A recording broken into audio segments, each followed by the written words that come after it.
for entertainment purposes only. And if you want true legal advice, contact your own lawyer. Are you serious? This is Radio Law Talk. Kawhi Leonard's shoe with New Balance is really pretty cool looking. And what's going on, if you watched the game last night, Kawhi Leonard is just absolutely just dominating. The guy who came from San Diego State, who I watched play growing up in the West Coast, and kind of admired. What's interesting, he really was kind of second seat to a guy by the name of Jimmer Frederick.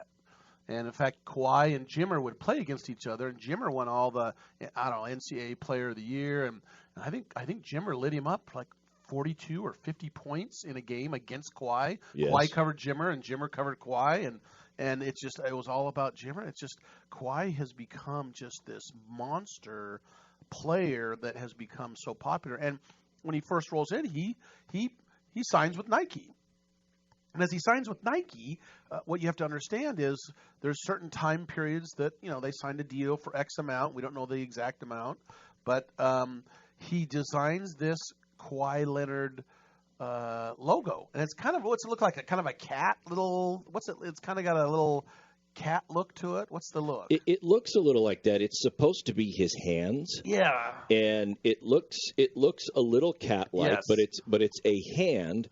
And it would be his right hand if you're facing the palm. The thing is, the thumb, as you look at it, is to the right, and the first two fingers on the left make a K, and then the L. Index finger and the thumb make an L.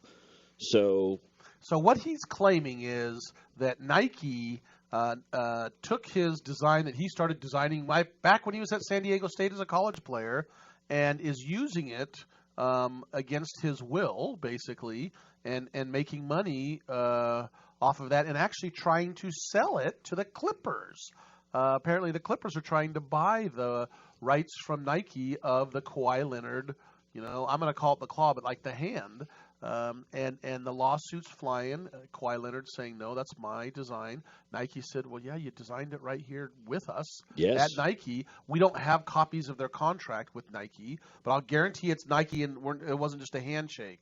There was some sort of contract about what Nike can and can't do, and we don't have that contract. And I'm assuming Nike claims that whatever we design, like if you're working for Microsoft and you do something, a little different because you're not a full-time employee, but that it's theirs and they have the rights to it. Just like other cases that we have covered, you can go back to our podcasts and hear the copyright infringement cases that we covered with Led Zeppelin being sued by the writers of the song The Spirit, and then there was the Meatloaf issue, and this is also a copyright issue because Kawhi Leonard is claiming that Nike misrepresented in their copyright application that they were the author of the logo.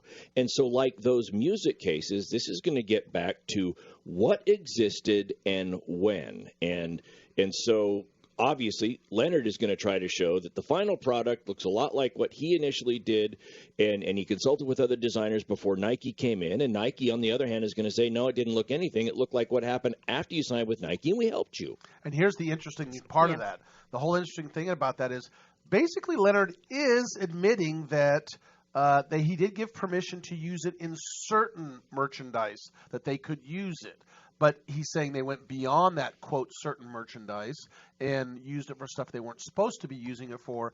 And not only that, they copyrighted it. Without his consent, That's right. Exactly right. When we were at the break, one of the analogies I used was, Fred, that would be like you loaning me your car to use it for a month, and while I'm using it, I go down to the DMV and register it in my name. That's Leonard's argument. Right. But, obviously Nike's going to say, you told us we could go down and transfer. That's what they're going to argue. Now, the interesting thing for this is what the Clippers are doing. Because Kawhi Leonard is coming up for free agency, and he's going to be a hot commodity. He's going to get a max deal from whoever offers, because he's lighting it up in the NBA Finals right now. He's arguably one of the most popular and talented players in the NBA, and the Clippers have him on their radar. Every team does, but the Clippers are looking to purchase the rights to this logo from Nike, and that's to use as a bargaining chip to get Leonard to go to the Clippers. And the question I have is, let's say they purchase that logo for $5 million, the rights to that logo from Nike for $5 million, and as a chip they offer it back to Leonard to come to the Clippers. For free. Yeah, for free. But the question I have is, how is that going to impact the salary cap? I mean, teams can only pay so much. A max contract is designed, that it's in writing how much you can pay a player. Does that count against the max? If they get that and they give it back to them, what are the income tax ramifications for that? Clearly, you're giving a thing of value to somebody else. And so, I mean, if you give that to them, IRS is going to come in and say, well, that's a $5 million gift if they paid $5 million for it. So Leonard is going to be, taxed on that. So it's more. If that's what the Clippers are doing, it's more than just a gift. He's going to have some ramifications there. Yeah, his New Balance signing, they don't know exactly how much it is, but they're saying it's north of $5 million a year to wear a shoe. That is crazy money, and not including his other endorsements. So we're going to be following this Kawhi Leonard lawsuit for quite some time. But Go to the website, radiolawtalk.com. That's radiolawtalk.com.